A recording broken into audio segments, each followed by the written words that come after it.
I just bought an Aqueon Frameless glass aquarium, guys. This is a 14-gallon setup, and I'm going to be setting it up today. This was a deal I got on Petco. All their tanks right now 50% off. You should just check out my shop. I got 2 more tanks that I'm planning to set up maybe someday. And I said, you know what? Let's forget the discus tank setup, and let's go with something cute and make a little nice, cute community tank. And this will be a surprise video. But right now, we're setting it up. Let's go with the video. So first things first, for the rimless or the edgeless or frameless glass aquarium, whatever you want to call it, I bought this stand or dresser or nightstand or whatever you want to call it, or coffee table. I don't know what they're actually called. It's pretty sturdy. I can actually sit on it. Just watch. Yeah, I can actually sit on it, so it's sturdy. That's one thing I had to make sure. Basically, with tax, it's $120. It was a lot cheaper without taxes. South Carolina's tax ridiculous, like 7%. It's way too high. Anyway, comes with a little storage. You can put stuff here. Really sturdy. Now I gotta go ahead and make sure it's level and ready for this frameless glass aquarium that I'm gonna start setting up. I got a whole bunch of equipment because we don't have a power outlet there, so I'm gonna have to run it all the way through here into here for the power outlet. That's why I have to have a huge extension cord. Got this aquarium. Got the LED light for plants. I don't know. I haven't done fish tanks in a while, guys, so this is my first time setting it up in, like, I want to say good 8 years. I haven't set up a tank in 8 years. I kept the tank, but not set up. And I'm going to try these LED lights because I'm going to have a planted aquarium. And filter-wise, we're going with this. I'll explain later what that does. And some more stuff like timers and power outlets in here. And a whole Petco bucket of equipment. So we got a Petco bucket and we got all of this equipment. Still got to run to my shop and get the air pump out and the air lines for this whole system setup. But let's go ahead and start setting up. You can see the stand is pretty good. It's level. I was super shocked that it's level. I mean, it's not the best method to level a stand before starting, but this is just pretty good, honestly. So we can go ahead and start setting up our rimless tank. Okay, guys, so opening her up. First things first, this right here, guys, is the pad you put underneath for absorption pad. This right here is, it's a glass lid as well, so I gotta be careful. Go in here somehow with the clips. So you're gonna have to put it right here, and there's probably a clip on. So guys, got this lid figured out. It's a beautiful lid. I don't know what people complain. These clips hold pretty well. So you just put it in, like right so. What you're gonna be doing is you're going to cut the back of this to your desired shape. So the reason why we'll cut this plastic at the end is after we put all the filters in, we're gonna measure and how much to cut.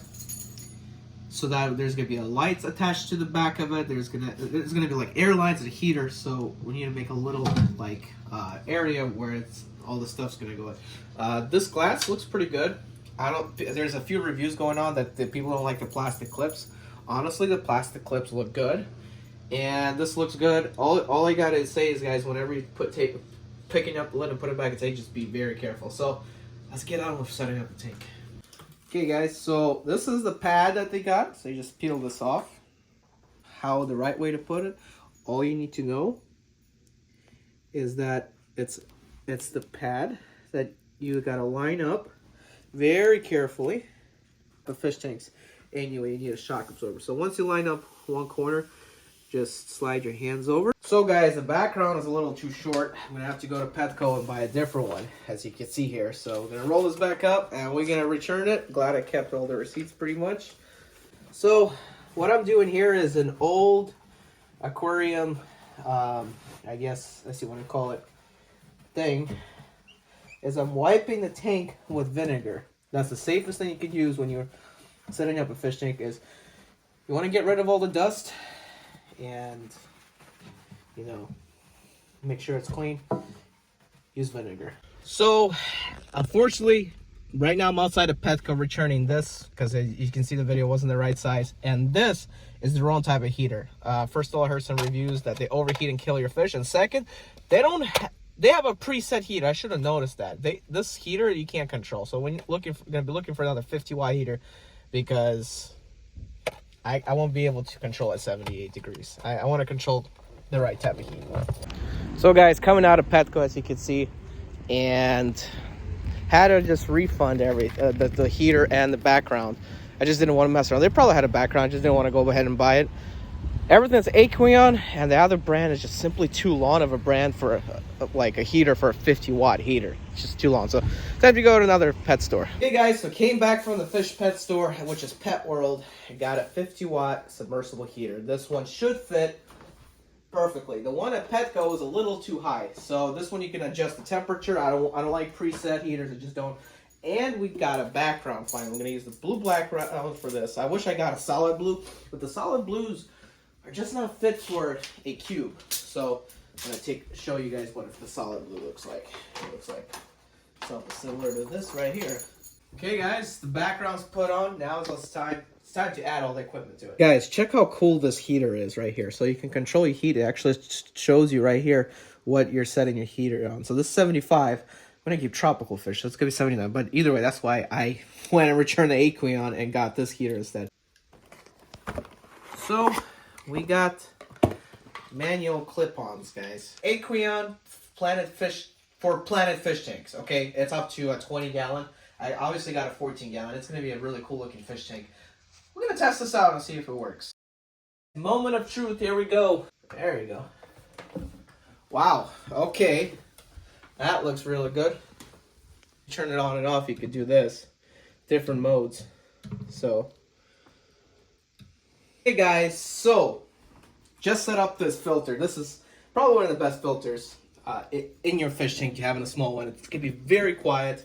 Got the heater set up, and if you come here, everything's set up ready to go. Then plug in the heater, obviously, because you'll want it fully submersible. You're gonna destroy the heater if you plug it in like that now. So now it's time to add water to it.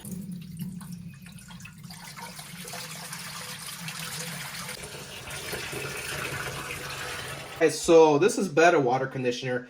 I mean, it's basically the same thing as other water conditioner. It removes and detoxifies chlorine, chloramine, and heavy metals, and fish have a healthy slime. That's why I like this a little better than AquaSafe. So we're gonna pour a teaspoon in here. I mean, it's not 10 gallons, but it doesn't hurt to pour a teaspoon of this stuff in here before I add the substrate. Okay, so I rinsed this right here, this substrate. Now it's time to put it in. I thought I bought 20 pounds. I honestly bought 10 pounds. So I'm hoping 10 pounds is not. If not, I'm going to have to run to Petco to get some more. So other than that, we're going to carefully lower this in here. And just pour it. Okay, guys. So I realized I need 10 more pounds of this stuff. So I'm going to go to Petco and buy 10 more pounds and buy 2 more plants. I'm pretty sure the plant's going to live. Just going to have to let them wait in the bags until the water heats up. So let's go do that now.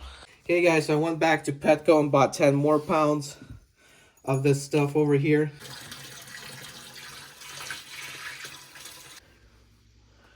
Like this. The water is a little dirty right now, but just added the driftwood.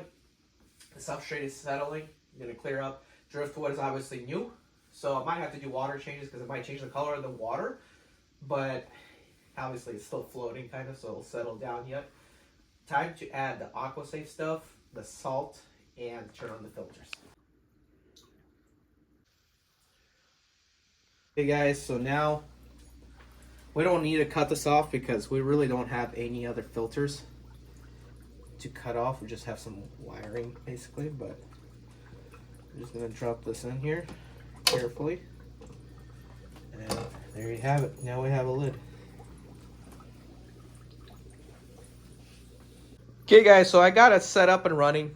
I leaned the driftwood against the heater a little bit so it'll like weigh it down so that the driftwood stays in the water and not floats around. My plants are sitting on top getting ready. As soon as the water, which is, I love this digital thermometer, hits about 75 degrees. The goal is 79 degrees for tropical fish, but as soon as it hits 75 degrees, I'll throw it in the water. But now it's at 66.2 degrees. This is low level light. It has some cryptocorns, some java ferns and stuff in there. And this filter system's working really well right now. I love it. As you can see, it's pulling in stuff into the sponge. So I love it. And this, I added this clear thing right here. This piece of tape shows me what my ideal level of water I want. So now the other thing what I'm gonna do is add the special blend micro lift that's gonna help jumpstart my tank.